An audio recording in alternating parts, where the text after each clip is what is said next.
Let's be honest, have you ever felt totally overwhelmed by the English language?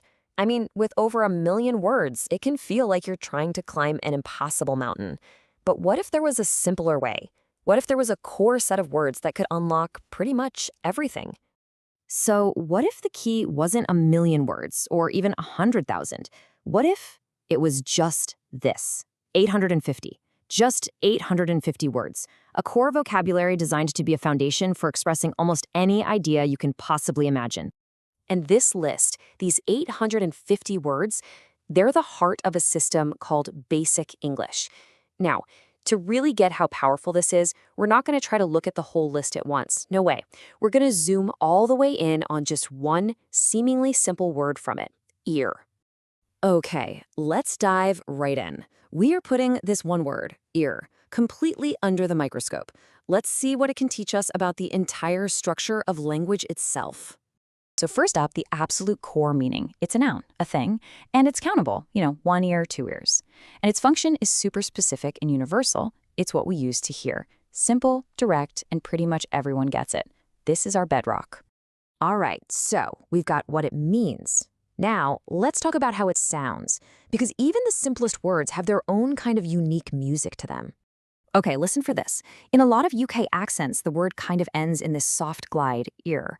But if you hop over to most US accents, you're going to hear that very clear R sound right at the end, ear. It's the exact same word, the exact same meaning, just with a little bit of a different regional flavor.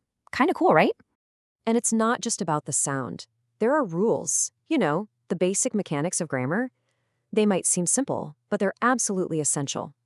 1 is an ear, and 2 are ears. That little shift is a fundamental building block we use to describe the world with any kind of accuracy. All right, so now let's zoom out. We've seen the word itself up close, but its true power really comes from how it connects to a whole network, a whole web of other words and ideas. Just look at how this one little word becomes a building block. An earache is simply a pain in your ear. An eardrum is a part of your ear. An earring is something you wear on your ear. Every new word you see here is just a logical extension of that one single root, which makes learning all this new vocabulary so much easier to remember. And this is brilliant because ear doesn't exist in a vacuum. It fits into a bigger system. It's part of the head category, right alongside eyes and nose. So by learning one word, you're also learning its place on a map of the human body, which helps the entire system just click. So why does all this matter? Well, because we're not just learning one single word in isolation.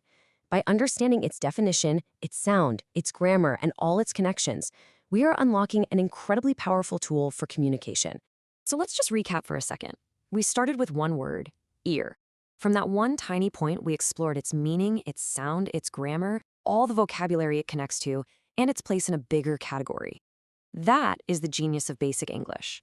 When you master this small, core set of 850 words, you have the power to build, to connect, and to communicate almost any idea you want to, and do it effectively. And this really leaves us with a final thought.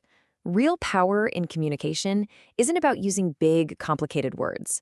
It's about using simple words with precision and, a little bit of creativity. So, what's a complex idea in your world that you could explain more clearly just by starting with the basics?